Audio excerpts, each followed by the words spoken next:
All right, everyone.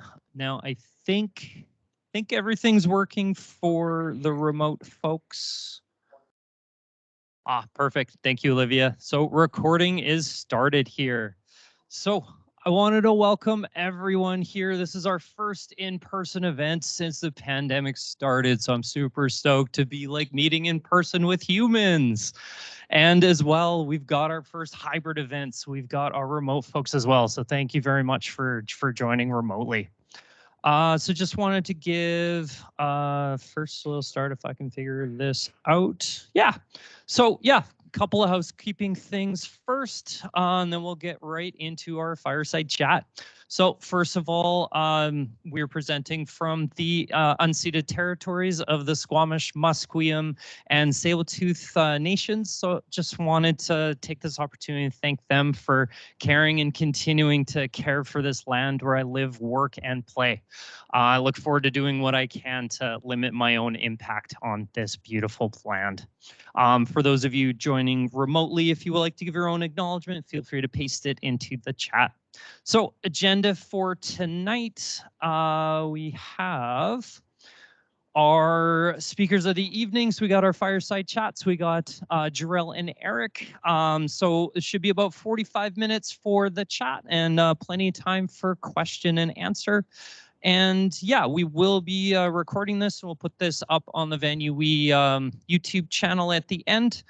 And yeah, so we'll kind of get started. Just wanted to also thank our founding sponsors. So OXD, the company I work for, as well as Habanero.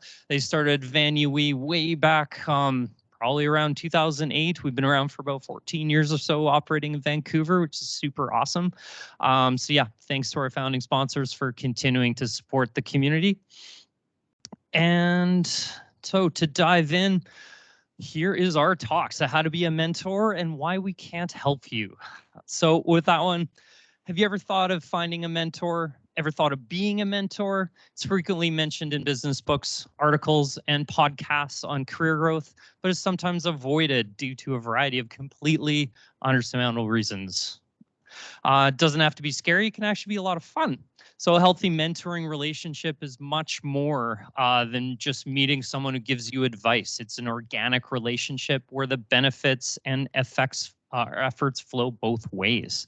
So from the mentor to the mentee, and from the mentee back to the mentor. So here, Jarell and Eric are going to dispel a couple of myths around mentoring, about the importance of building community and giving back, and maybe convince you that mentoring isn't so scary and it's worth getting out of your comfort zone for. So we just wanted to introduce them both. So Eric Joseph Lee, based in Vancouver, so UX designer building digital finance platforms at Central One with experience in interaction design, UX research, UI prototyping, and design thinking. And he's running the Vancouver Design Check In. So if you haven't joined that community, make sure you check it out. It's an active design community aiming to empower new designers.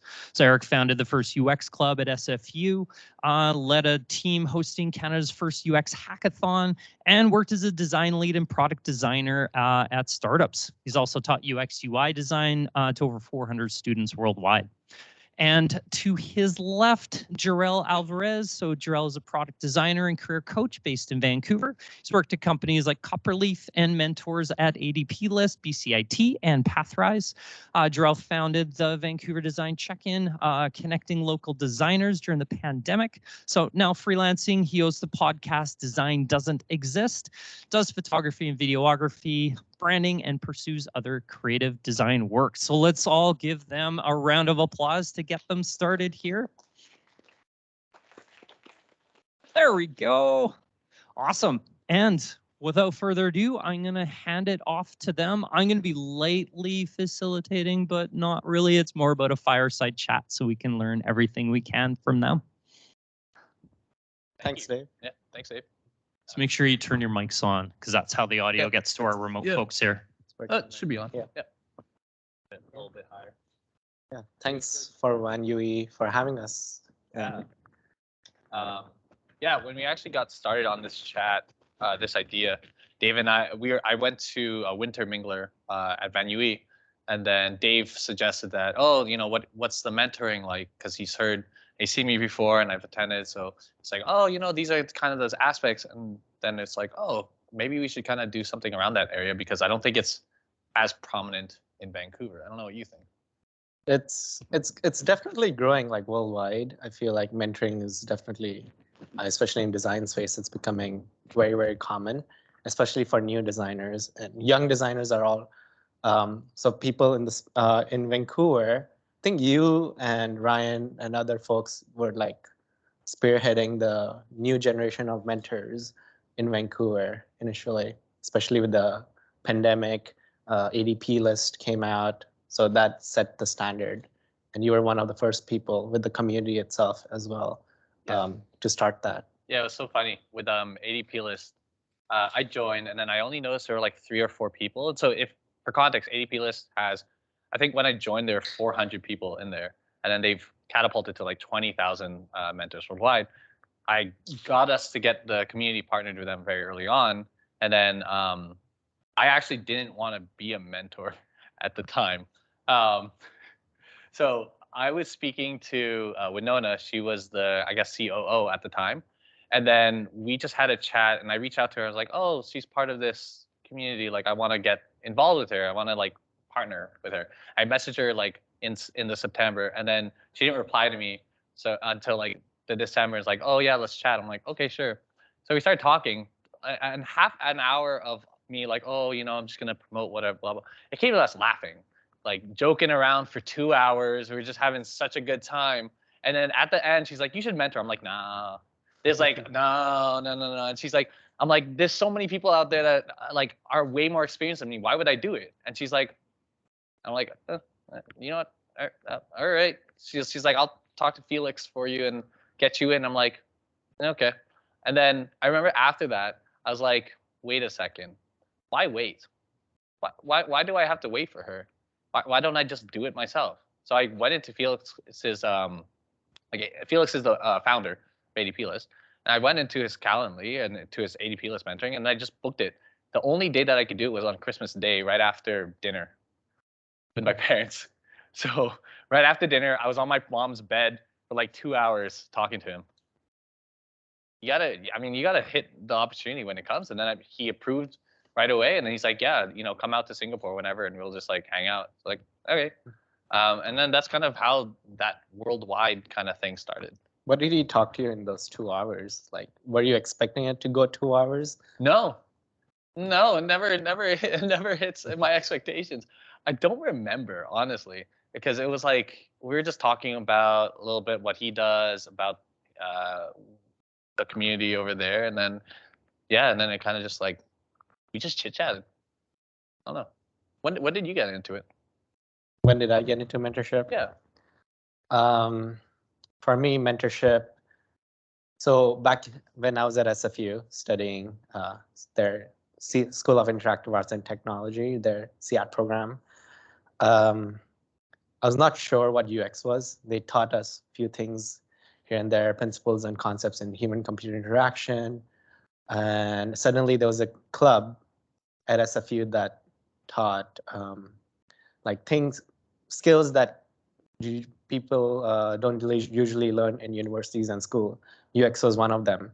So, okay, my friends are organizing this. Let me hop in.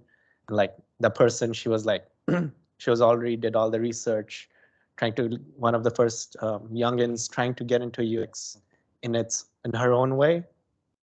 So that opened the eyes. So that's how I discovered UX. And finally, next semester, like she was not teaching that course anymore, and the organizers came to me. Oh, Eric, you learn you study CAT. You probably know a little bit about UX here and there. I'm like, yeah, I think I know a little bit about visual design and a little bit. Yeah, you just got put into a box. I was like, it was also like my yes phase. I was like saying yes to every opportunity came by me at that time. So like, why not? Okay, and I came in and I was like, oh, then I to teach So I started teaching fundamentals of UX, very basics, and basics of Figma at the time. So I was like learning and then teaching at the same time. I was learning in a way I could teach it. So so that I was just because I had this huge nervousness that, oh, I'm gonna look so stupid. I'm gonna sound so stupid while teaching that. But the students loved it, and they came back to me and asked many questions and wanted to connect with me long term. I was like, okay, this is going somewhere that I did not expect, and that's how I got into mentorship. What do you like about teaching the most? Teaching, it's more like, so it goes back to like the whole reason why I run your community now. I'm so involved in the in the design community. It's because I like solving problems in the first place, and then I saw a lot of problems with juniors trying to break into the industry because there's no standard way to do that. Maybe there's master's degree, but that's much further. Only very recently there are more UX degrees, boot camps out there now that kind of like streamlines it a little bit better. But back then, that was like, this was 3-4 years ago, and they didn't have that. So they had a lot of questions. I still see a lot of students trying to how to break into the industry. They ask me like, hey, Eric, how do I build a portfolio? Where do I get a case study? There's no resources out there. Go to hackathons that are for developers. So just seeing them with all these problems, I just want to help them solve their problems in specific. That's why I'm doing all the things I'm doing. That is one of the first times I heard this. So I actually never asked him this question before. Yeah, for me, I actually got into mentorship a long time ago. It was within the first year that I started working at my first company. It was a digital automotive marketing agency. It's a spew of words, but basically I just did growth design. I did a lot of landing pages. I did a lot of like templates, ads, yada yada. You know, being told what to do, pixel pushing, that kind of thing. And then I remember, I would say within the year, I was watching BoJack Horseman, and there was a scene where a monkey was like trying to help out BoJack, and BoJack was trying to run up a hill and exercise, but he couldn't do it. And I don't remember the exact quote, but he basically said, "BoJack, what are you doing? Why do you keep running up this hill?" I watched like a breakdown because I finished most of it. I watched a breakdown of like all the existentialism and all that kind of stuff. And I realized that I was basically Sisyphus, and he was basically Sisyphus. You run, you push. So Sisyphus is in Greek mythology is a person that was punished by the gods to push up a boulder every single day, and then the boulder would fall back, and then he'd be doing it again and again and again. So that's how I felt like in my career. Why am I doing this day in and day out? Like, why am I here on this planet? So I had a whole existential crisis. And then I remember this voice. I don't know what this voice who this voice is, subconscious, who knows? And it's just like, why are you here? And then I remember me asking like, I don't know. And then it said, you probably want to make a positive change in the world. And I was like, how? And then I think both of us somehow met in the middle. I know it's a whole dialogue that just played out of nowhere while I was in the office. Having this crisis, and then it's like you got to just start with one person. And I saw that BCIT was doing this mentorship program, and so I ignored it almost purposely. I'm like, why would I be able to do that? Like, but it occurred to me that I feel like I've acquired knowledge, and I feel like I can talk about that to people. Like I like doing that process. So why not impart the things that I've already learned to someone else? Why like keep this information for myself? It feels like just a waste. Yeah, that's a very, very good point. I was in a conference recently, and the designers, the organizers, they're like senior designers and researchers. They were saying like how mentorship, when you're when you're expecting to get mentorship, be ready to also give it to someone else. Keep it open. Yeah, be ready to share the information rather than keeping to yourself. Always a great mentality to have. Yeah. To continue that cycle. Yeah, and I learned that a lot throughout my mentorships, that I am able to vocalize what I'm learning a lot more frequently. And it makes me a better designer because I'm working on my own communication skills. I'm working on my own retention. I'm able to vocalize like complex strategies or complex processes into really dumbed down ways for people. And that makes me feel a lot more ready for whatever is thrown out my way, like today. That's a great point there, because as designers, there's a lot more imposter syndrome going around us. I feel that, are we actually capable of doing what we're doing? Why are we in this position? Why are we at Microsoft trying to work, completely change our product into something else? It's like doing mentorship, while you're doing mentorship, you realize that you know a lot more than you think you do. And being able to like give that off, I feel like that really helps with like breaking the imposter syndrome, having more confidence as a designer. Yeah, and I think one way that I tackled my own problems, suppose, is that I was being mentored at the time as well. I wanted to my goal was to connect with every person in Canada who was a mentor. So I just like kept going. And then another one that I was mentioning was where I only know 2 people that were in Vancouver. So I said, okay, let's just like get as many people as I can in Vancouver onto the platform. Let's just like be the hub. Let's just like spearhead this thing. Why not? No one else is doing it. That became a pattern where I kept doing what no one else would do. For example, I was in a mentoring call a few times through ADPList, and I just remember zoning out like half the time because I don't even know if I came in with a problem, but then they would just add solutions to me. They would like, how I coined this is they apply a Band-Aid on a wound that doesn't exist or that they haven't even diagnosed in the first place.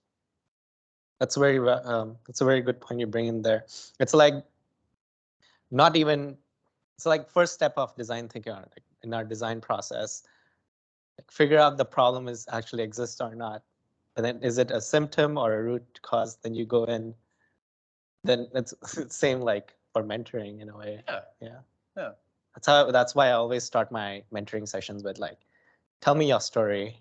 Why are you here? Like, what are you trying to do? Rather than, oh, I come in with a portfolio review. It's boring. Like, how do I get a job in this? No. Like, what does UX mean to you? How do you? What path are you trying to take? Let me help guide you that path, not show you the path. This is the path. Go take it. Yeah, I literally started a UX resource guide because I didn't want to repeat myself. I was like, okay, so you want a UX portfolio review? I'm going to repeat every single thing that I say that's already in my resources. Here it is. Here's the link. Or send it to me afterwards. I'll like give you the 3-minute rundown that hiring managers or HR recruiters, because I also did interviewing at one company with like 21 of them. So I know exactly the fact that they have no time and they have 8 different roles. So you know, you got to optimize for your user. You got to put in some design work into what you're doing. And not a lot of people get that. And yeah, those resources, I personally followed your resources and it helped me get my job. I mean, oh my goodness. Oh. So that was really fun. And I saw many other people also. I recommend them the same resources to like help them with finding their job too. So yeah, super grateful for So that. I guess on that same note, I was curious. So as a mentor, you talked about jumping straight to solutions versus understanding the problem. So what kind of mentality do you take in order to not get in your own way? Because obviously it's not about you when you're mentoring. And I wonder if you could comment on that. Yeah. So I'll give an example. So there was I was working with GDC, like this portfolio round robin review, 12 minutes, and then you move on, right? And then we had a Google design dev talk right after. So whenever someone was like, "Oh, here's my portfolio," I'm like, "No. What do you want?" I would ask them like, "What do you want? Like, what kind of design do you want? Like, what do you want in life? What is your goal?" And I would gauge how sure they are based on the answers like, oh, I kind of want branding. Then I'd be like, why do you want branding? So I'd keep trying to ask them why, and I'd keep trying to basically be a mirror and a reflection and to facilitate intentionality throughout their entire career and their life by not putting myself there. Like I don't I don't jump to a solution. I don't prescribe them any medication. I just say, like, work with me so that we can figure out you, not me. I don't care. Just think about work with me so I can figure out you. This is vibrating my head, echoing in my head. Yeah. I'll add this one more. So one time I was on YouTube, and there's this there's a guy called Healthy Gamer GG. I was like, oh, whatever, I loved video games in the past, but I'm like, I haven't been playing much.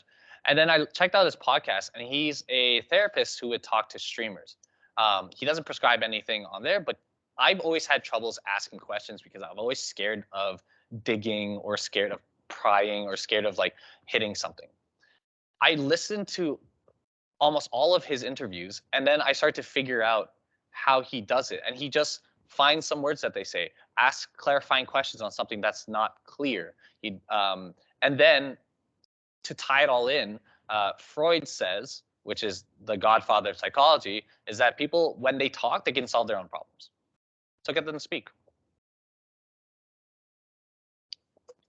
It's almost like sometimes when we're talking to our mentors, we're all kind of like solving our own problem at the same time.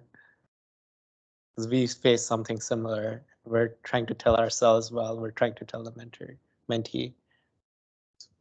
That's another reason to mentor. Yeah. And it's funny too, a lot of it too is just motivation, because there's a wealth of information out there. There's so many resources. I have resources. Everyone else has resources. Other designers make resources. Like, what does it make me special? Because I kept doing things. I do it and then I write it about it, or I do it and then kind of almost go like a horse with blinders on until I'm ready to come out and get feedback. And then when I close that loop, it gets a bit better. But just the act of doing things, you'll learn a lot more than your assumptions of what does a recruiter want? Oh, what does a hiring manager want? Oh, I think that this is what the hiring manager, blah, blah, blah, blah, blah. You just talk to them. Mm-hmm. And if you feel like, oh, I'm not ready there, I'm not, there's so many other people that would have so much knowledge in that field, that I'm not, that I want to give them the chance to mentor rather than myself. No, it's a lot of cases where they have their own kind of perspective with things, and they might have been in the industry for like a certain amount of time, and they might be out of touch with certain things. So like if you're mentoring, if you're mentoring like someone who's trying to get to that position, yes, highly experienced mentor can give that advice. But there are a lot of juniors out there who are just like, who just want to know one step ahead. Even if you're one step ahead of them, they would love to know your experience. What is that one step like? Because you just went through it. It's fresh in your head. It's fresh. You can give much better feedback on that rather than somebody who's been there for years and years. Exactly. That's awesome. You're getting into some of the myths around mentoring and being a mentee. So what other kind of myths that you have kind of debunked as you've gone on this journey, either as being a mentee working with a mentor, or being a mentor working with mentees? You don't have to know all the answers. You don't have to know anything. Okay, well, hold back. You don't need to know everything. You just need to know how to get someone, again, to talk out loud. And then you need to be able to just guide them into some path that they want to go down, that they believe is right for them. Or else then they're not going to be motivated to do it in the first place.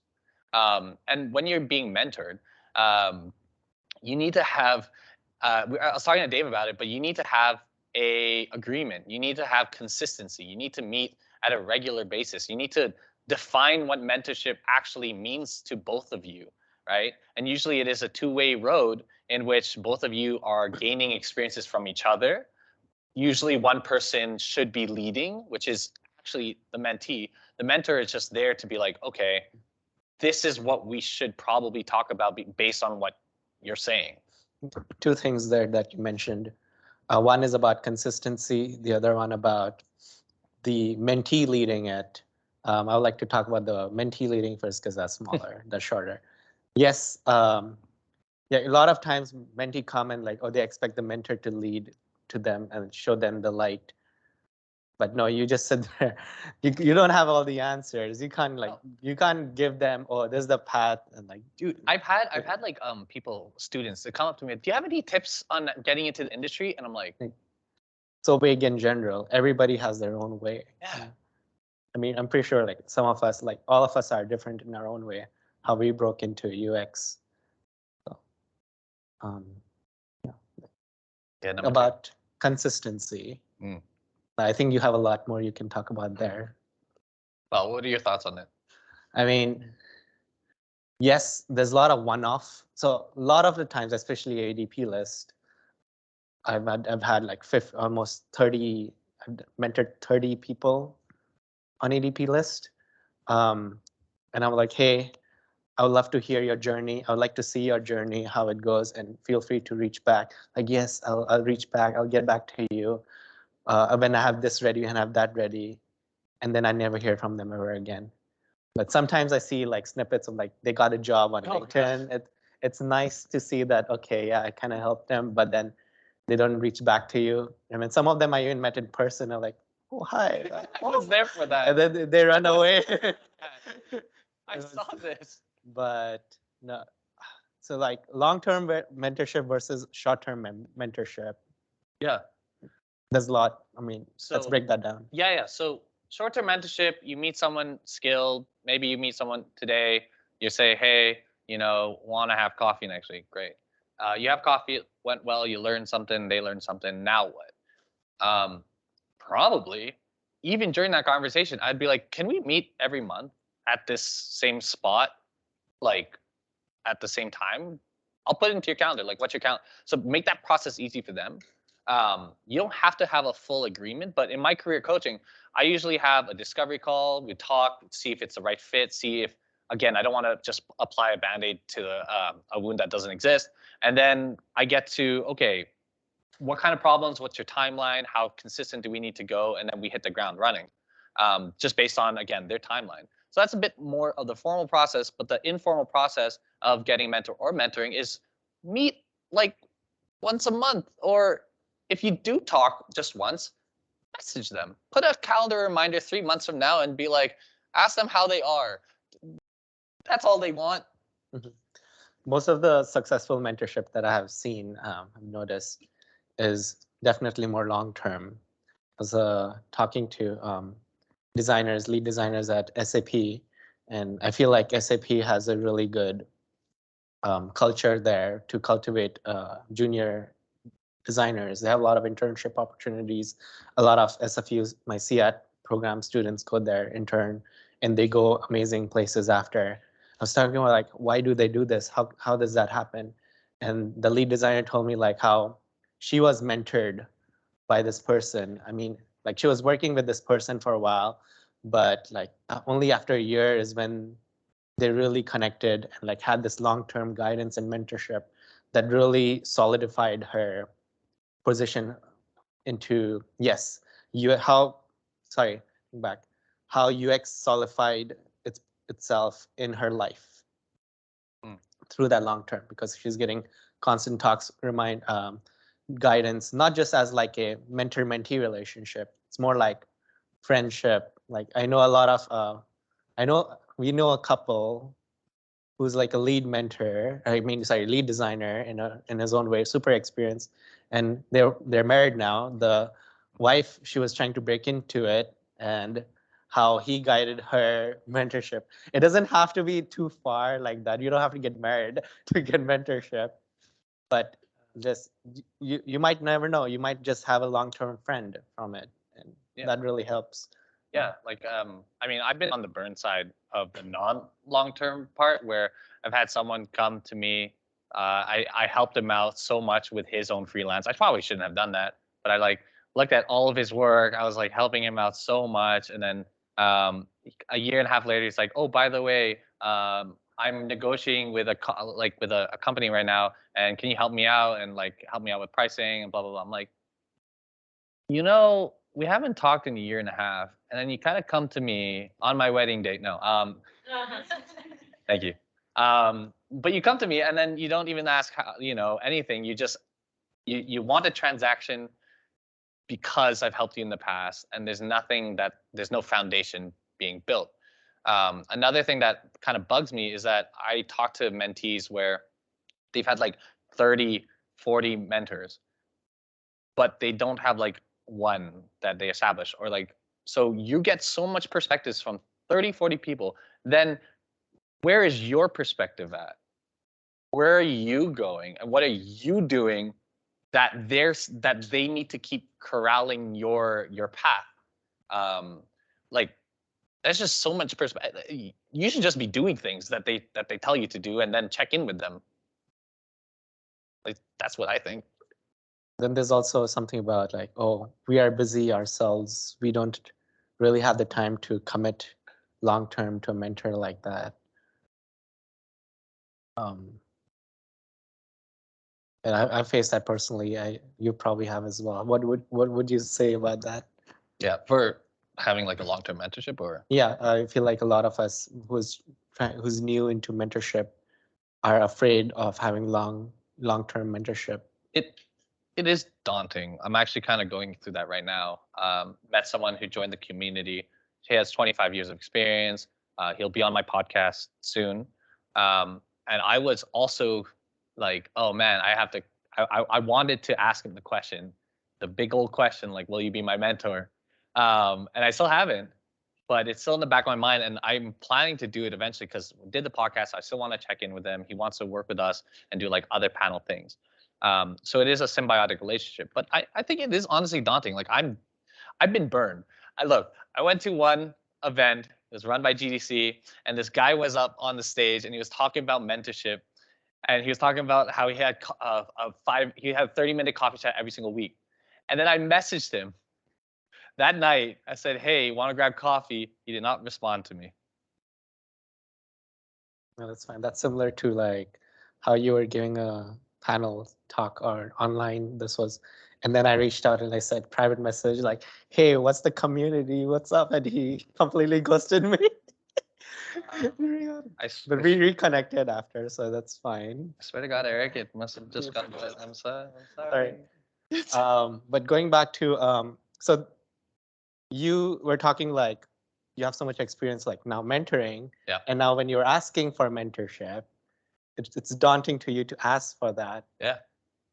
But then how do you see, if you imagine you asking yourself for mentorship? Right. I would be very straightforward with it, and I'd set expectations, and I would make it. As the mentee, I would put all of my baskets in Google Calendar invite, weekly or monthly, like cadence. I want to stop you there, because you're like, now because you know yourself, and you're like, okay, we'll do this and that, but you don't know yourself in that stage. Tell me about your perspective. You are the mentor, in the mentor's perspective rather than the mentee.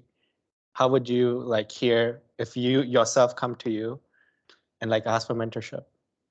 Right. Will that make you, so that makes you understand and be easier to reach out to you? Yeah. Oh, for sure. Yeah. Just having that game plan. Like, for example, I'm mentoring someone right now, and the biggest key that I told her was help others out. That's how I went around growing the community, was how do I help more people? People often see problems. I just find opportunities. What more can I do? And I kept asking myself that every single day, like, what more can I do? What more can I do? And then I told her that. So she's like, okay, how can I help you? And I'm like, okay, great. We can have a symbiotic relationship. I want to get into some social media content, and I want to have like, I need help video editing, and I can help you get into design. So we have that kind of symbiotic relationship. That's also very useful to have. I've seen a lot like transactional relationships. A lot of people are afraid of it. Like, oh, I give you this, you give me that. But a lot of people are afraid of that. In fact, I feel like it's easier to have a transactional relationship because you have full understanding on what you're getting and what you're giving in back. So like the expectation and everything is set for that, so it's easier. A lot of times like, why am I keep asking, but I don't know if I want to ask more because I'm not doing much for the other person, or the other person, I'm giving a lot, but I'm not getting anything back in that sense. Yeah. Yeah, I like that what you did with your mentee recently, make it more transactional instead, which, I mean, then again, that's also a rare case because like if you have a junior talking to like a senior who's already in the industry, So then, how would you advise? yeah, like what do we get out of it? I think I kind of mentioned it earlier, but I think it still comes to the fact that we just, I don't know, I feel, and even during sessions, I kind of say this, like, this is just my perspective, take it or leave it. If it doesn't mean anything to you, if it doesn't feel like jazz, if it doesn't get you all ready to go, then don't listen to me. You can talk to anyone else. But it's a good feeling. It's a good feeling because you get the impact of your work, of your story, of your learnings right in front of you every single second. When I was doing design more so every single day, the users, like, in the internet somewhere, or like in Ohio, okay, I don't see my impact. Maybe like 6 months if I release this thing and I look at numbers like woohoo. But you get to see someone's life start shifting. You can see someone improving. You can see someone changing. And I don't know what more positive impact nor gratification you can get from that. It actually reminds me. So this is kind of related, but not really. So I was playing FIFA with my friends, like on the game, the soccer, on PS4, and I didn't know how to play the game very well. But then we had like two very beginners, and then two experts, and we were like 2 versus 2. The expert was guiding the beginner, but when the beginner scored a goal, the expert said, "Oh, this felt better than me scoring a goal. I guided you to score that goal. I feel that gratification much more than if I scored that goal myself in a way." So Yeah, kind of similar. that's kind of what the community work that I focus on. What made me keep motivating to grow the community was the fact that I know I can do it. Like, I know I can talk to people. I know I got these skills. But again, I don't want to like gatekeep me. I want it to be the bridge for other people to meet each other so that I can create that space, like the field of dreams. If you build it, they will come. It honestly came true. And I just started with 3 people and I met with them bi-weekly and they didn't even show up for like 3 months. Like, I just trusted the feeling that I got from the first conversation where we just talked about ourselves, about our lives. We didn't have to we didn't even talk about design, and then eventually got towards there because that's what connected us. So then again, it was the feeling of what connects people. What do people want most? Most of the time, it's just connection.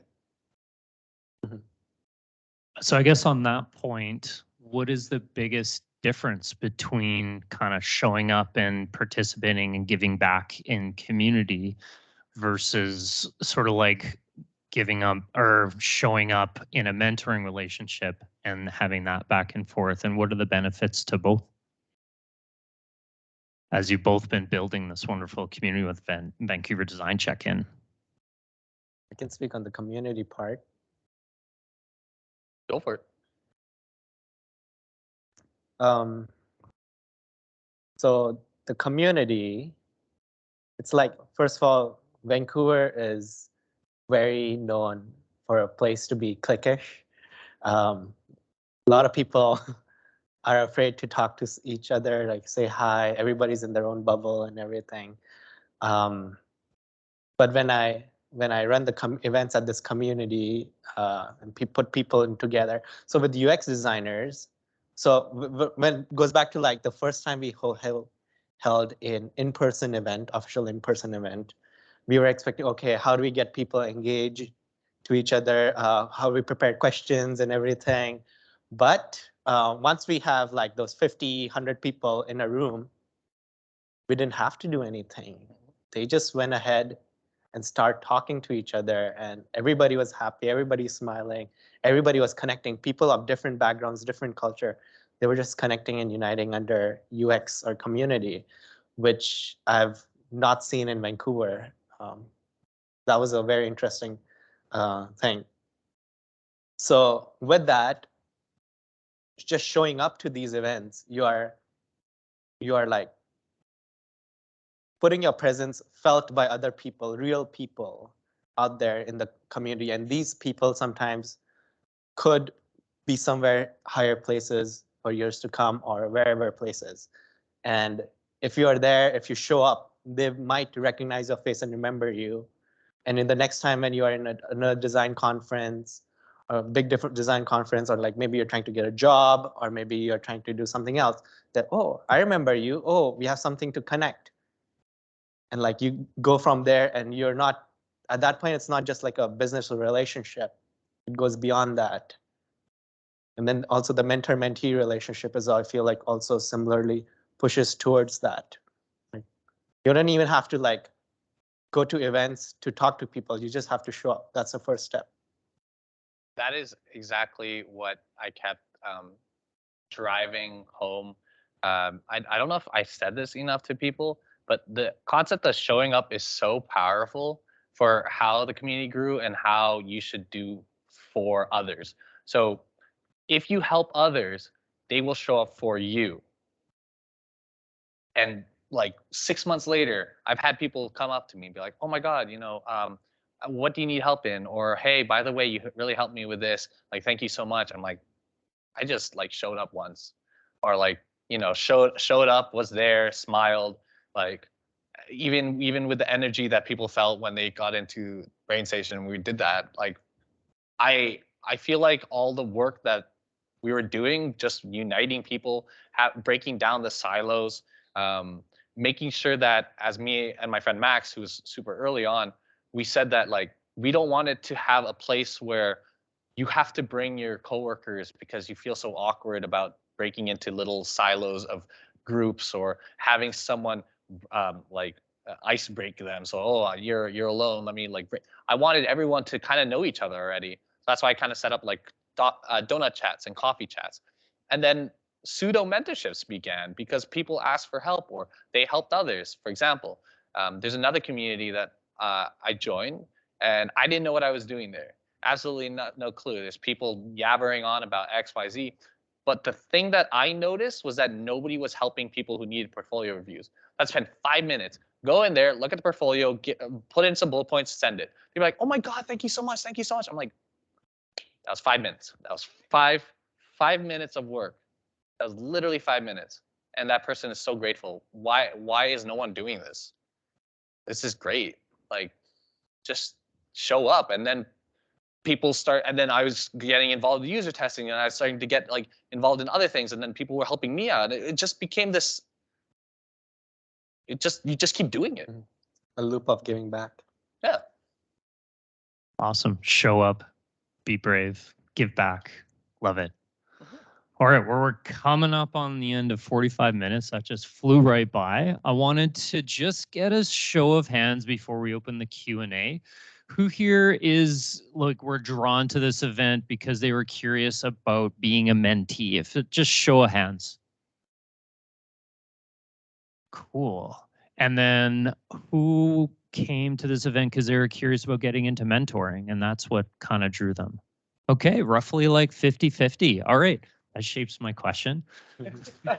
Well, it's a win-win. Yeah. Anyways, so maybe just like a couple of tips for someone who's curious about approaching being a mentee and finding a mentor for the first time. And then flip side, if you're curious about getting into mentoring, and maybe just like a couple of tips each on both sides. And then we'll open up the Q&A. One big advice was that I got in was try to make it clear on what you're trying to get mentored on from beforehand, because there's a lot of time is being wasted. Well, can't really say if it's wasted. Okay, a lot of time is being wasted trying to figure out what the problem is in the first place. But then again, that conversation also lead to deeper connection, trying to figure that out. So, but eventually, like, have a rough idea on what you're trying to get mentored on. Don't like, oh, be very vague. Oh, how do I become a how do I break into the industry? That's one advice I got. How about if you're interested in becoming a mentor, what are some tips?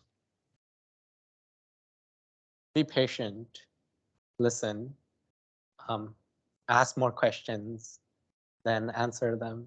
I mean, be a designer. Yeah. Have that kind. So what I like to do in my sessions sometimes when I notice that the person is talking, or sorry, thinking in their mind and kind of resisting some stuff that I'm saying that I know are proven right, especially when like I've given them advice for, I'm like, let's just breathe.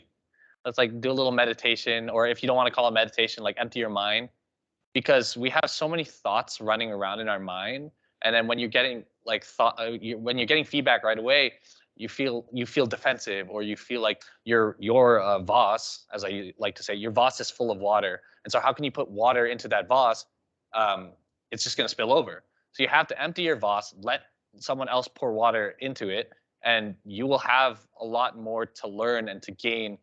And then you can just evaluate the vase, like the vase of water. What is in there? What's that content? Does the content speak to me, or is it just water? So empty your mind as you come, and just let that information go inside of you. And so that would be for mentoring. That's usually what I try to do as much as possible. And then as a mentee, yes, have some specific questions. Just check, like dive into some specific questions, please. But at the same time, having that regular showing up, being ready to learn, and then doing the work like ASAP. Like, don't waste time. Do the work right away.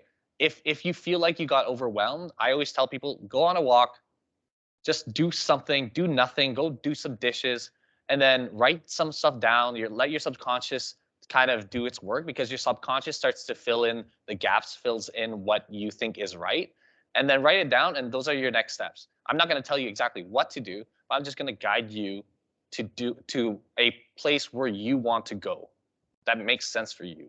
That's my job. That's a good one. Awesome. Thank you.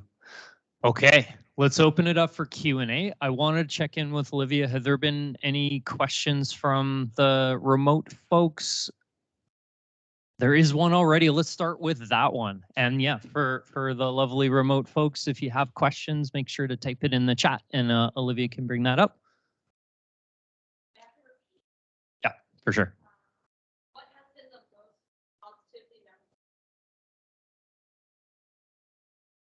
Okay, so what has been the most positively impactful way from you as kind of a mentoring relationship when someone has reached out to you as a mentee? I think that was You go first. cool. Reached out to me. Usually it's through LinkedIn or through the Slack community. They ask just for a one-on-one, just to chat with me. Usually very low key. It's super quick. There's not a lot. I don't need a lot of background information. I don't need to know everything about you. And then we'll talk. And usually it's you get a good feeling out of it. You have fun. It's not serious. You're like connecting. You're asking how you guys are each other. Sometimes what I do is before the call, I would I'd send them my resources and be like, okay, I don't really want to talk about me and like my background. Here's resources you can listen to on your own. Prep yourself before the call so that I don't end up repeating myself. And then you'll have a lot more questions for me, more specific questions based on my past. So I don't have to repeat anything. That's kind of like how I make it easier. Yeah, I don't know, be nice and kind and just be casual about it. It's not a big deal if you just have a one-on-one conversation with someone. And then also make that easy. If you have a Calendly link, make it easy. My thing is that I'll be like, give me your email. I'm just gonna put you into next week on Thursday, 3 p.m. If it doesn't work with you, change it. But like, just do it now. Building on top of that, memorable, easy mentorship is like when you're getting reached out, it's like, when you don't notice it, notice that, oh, we're having this mentorship now. It's like a lot of times when people ask mentorship, oh, when are you free, setting up, or this, I'm free this time, that time, oh, what is it going to be about? Like, it's a lot of back and forth, a lot of time wasting. The best kind of approach is like when everything's there. Oh, yeah, hey, I want to get mentorship on this. I like that you have this kind of background. I want to learn more. Approach friendly, very casual, know exactly what they kind of want, kind of see their background a little bit, and it's easy. The meeting's time is already set for specific time. It's on my Google Calendar. I can forget about it, and then once it reaches, I'm like there, seamless. Awesome, thank you. Any questions from the crowd here?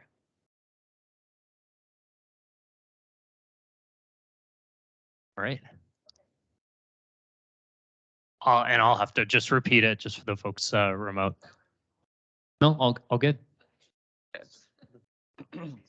So you just mentioned how you usually get approached by your mentees, and you mentioned that you are still building up on how to ask the person that you want to be your mentor, like, will you be my mentor? Why do you have to ask that?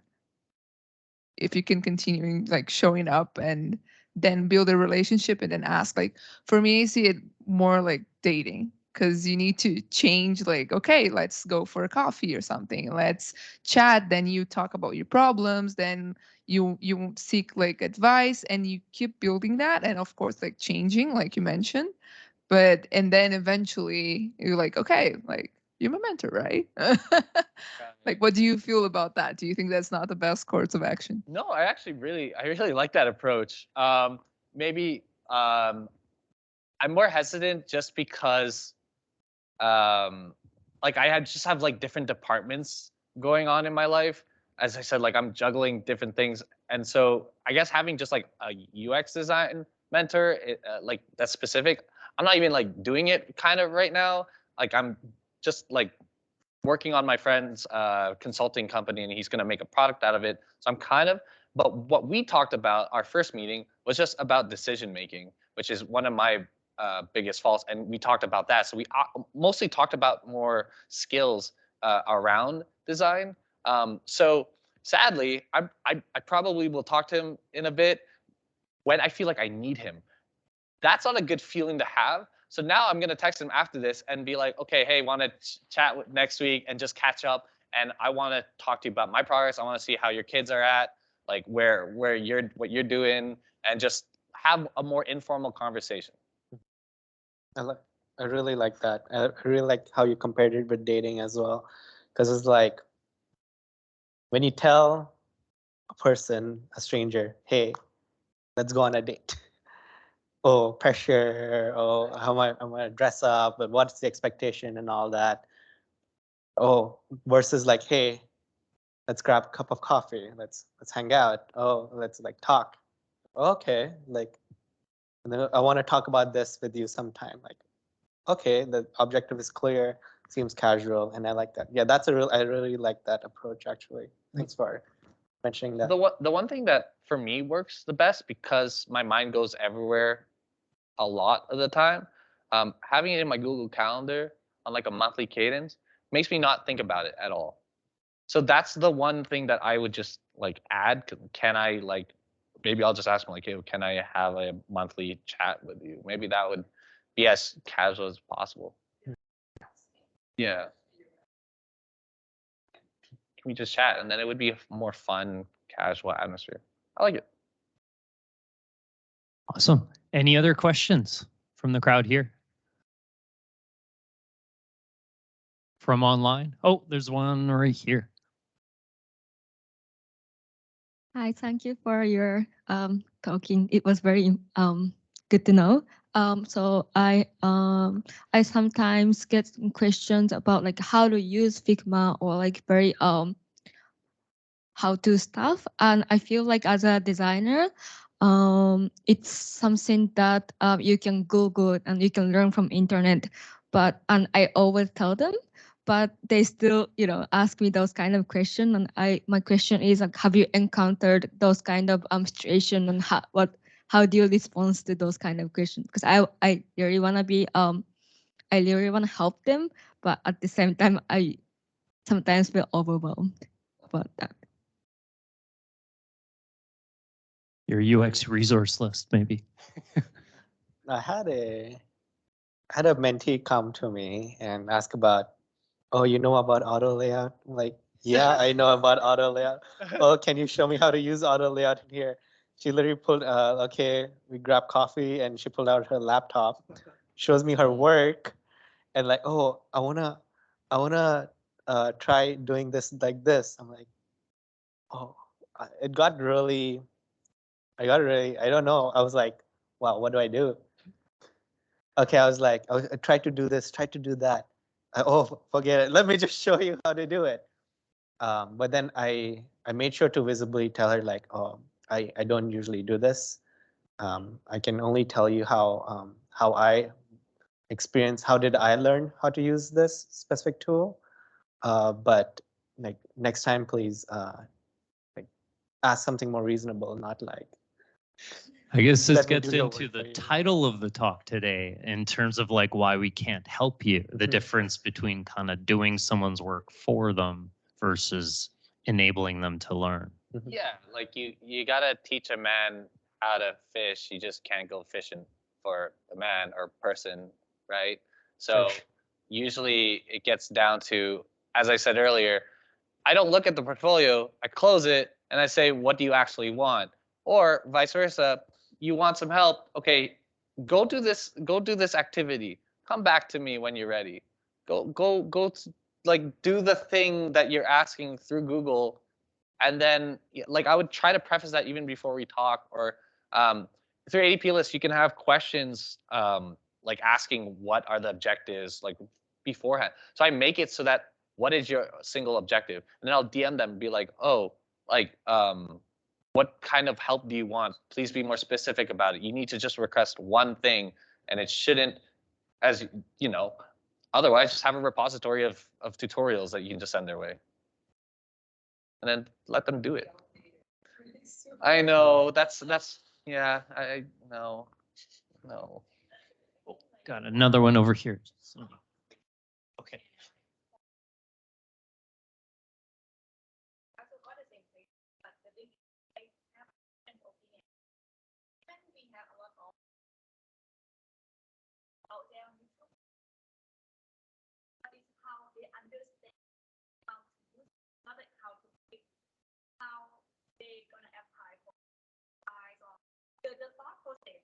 They don't understand. Like maybe they can watch, but it doesn't mean that they can do apply for every single site in there. That's why they came to you. Maybe you can share back to them like how experience, how you talk about be with the design or how why it can be. That's why I think like in another perspective, they want to know that. Like even when they ask about that already out there, but they don't know that you understand why they want.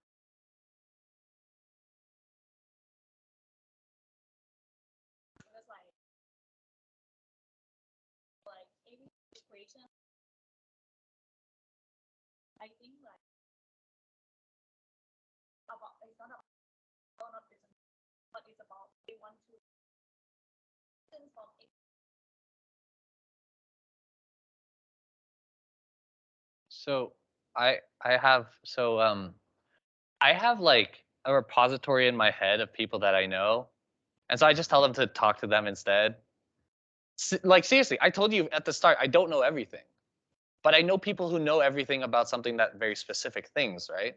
And so for that question, I would just put them to someone else who can really help them out and flush that out, who has the mindset, or like, you know, I'm not a 10-year UX researcher. I'm not in design systems. Like I can't get to that granular level. I have my own specialty. So if you did like research on me, you might figure that out based on my background, that I'm not those specialties, and therefore I can't help you. But you raise a really good perspective there.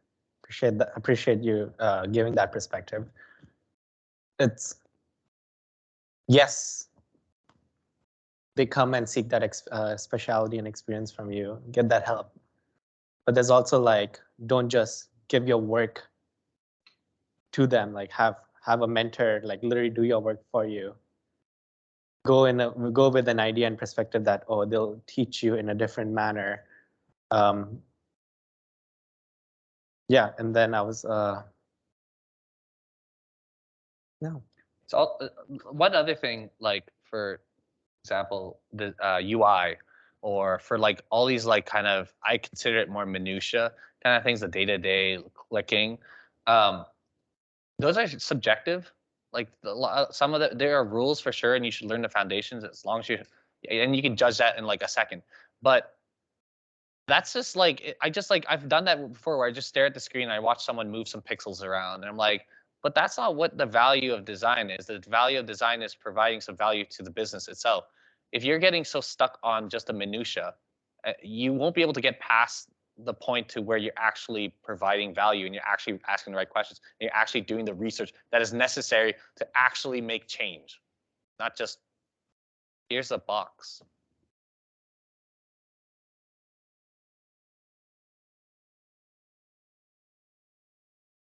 Well, I would like to contribute a little bit about that. First, when I was studying, I also learned some of coding, and I don't have any clue or background about coding. So during the classes, I can follow everything, but then when I have to do the assignments, I don't have any clue of what to Google. So if I didn't know what to Google, it was like, I don't know how to solve this. So I think that sometimes what you have to understand when a person comes to you and you say, oh, everything is in YouTube or in Google, is like maybe they don't know what to ask to Google to get the answer. Mm-hmm. So it's also part of that, like to understand where the other person is. And also I was working as a marker, and when you see the assignment, you can see what they are struggling with. So it's not like, I mean, sometimes it's people that doesn't have enough time or don't want to put enough effort, but also sometimes you can see by the process of how they are doing the stuff that it's because they don't understand how a tool is working. So if you let them know, hey, check this tutorial or whatever, you can identify what is their problem and share what they need in order to grow. So, I mean, it's different to do the stuff for them, but I think that when you understand where they are, it's easier to give an answer. Mm-hmm.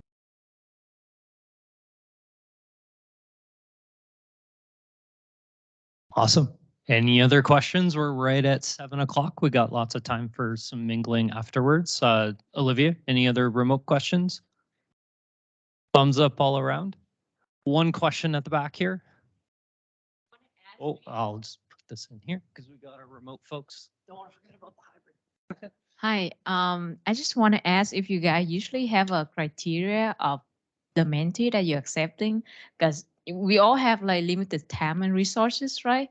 So if someone coming into you so vague, could you turn them down? Or if someone like, you don't just go around accept everyone, isn't it? So I just want to ask about like how good you pick your mentee and stuff like that.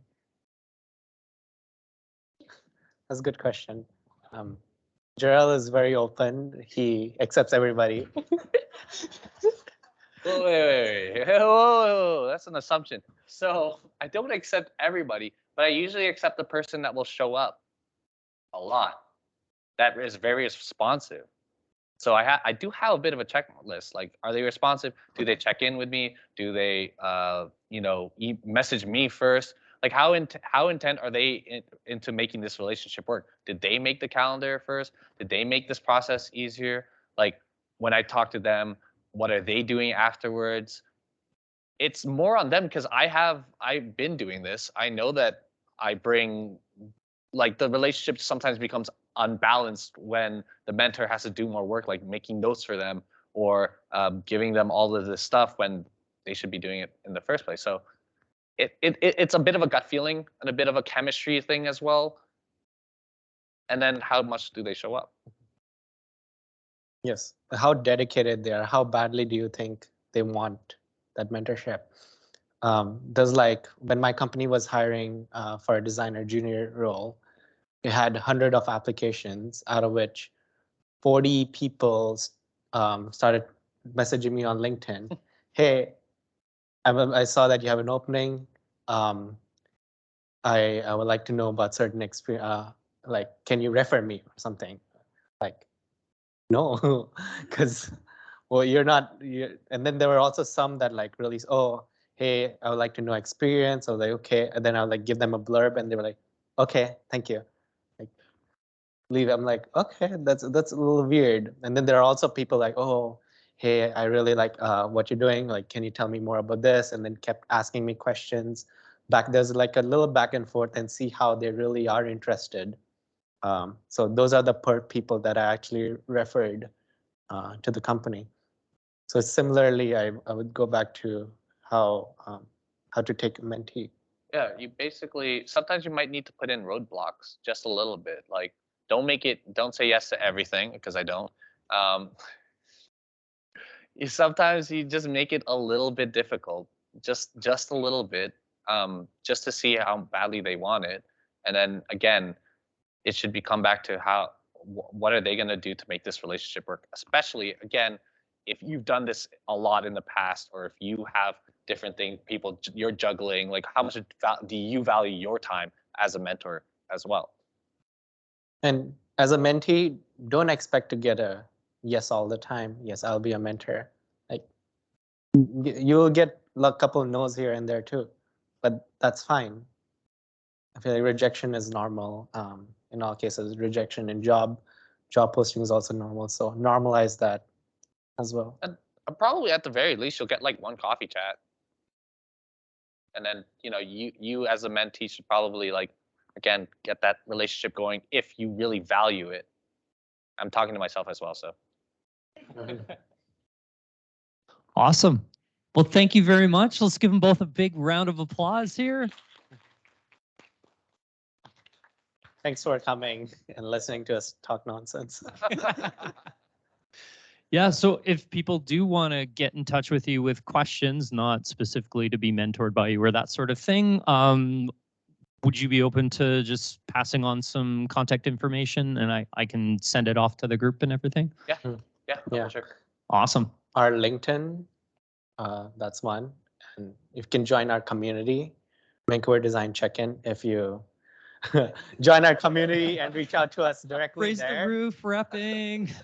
We would be more prone to like answering questions if you join our community and DM us there. Or we also have like a lot of experienced designers who love to mentor y'all. If you have questions there, you have a channel for that. Yeah, Vancouver Design Check In. Google it and you'll see. Yeah, and we'll gather all those links and send them out to everyone too. That's good. Well, yeah. good. I should be, it's just like, I think it's on Notion. I don't know like how you can Google it. I think you can just do like Jarell UX resources. Mhm. I also have like a bento.me/Jarell, Jarell, that you can check out that has other links to other things as well. And there's like a discovery form for a 30-minute call for career coaching. The repository actually just say Jarell Alvarez portfolio, and then his portfolio leads to a UX resource. Get that traffic. It's always at the top because I've used it multiple times. Awesome. Well, thank you two so much for this. I really appreciate it. Yeah, thanks for having us. Thanks for having us. Awesome. Thanks to everyone who joined remotely. Really, really appreciate it. Hope you enjoyed it. And yay, perfect. We're getting some love from the chat here. Thank you all. Perfect. Eric second. All right. Enjoy the rest of your Wednesday, and we'll see you next time. Thanks again.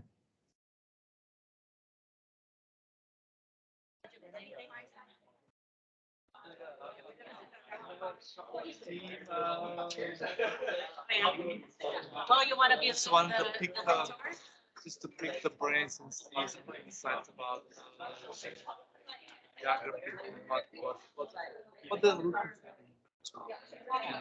That's cool. You're like, you're ready to take on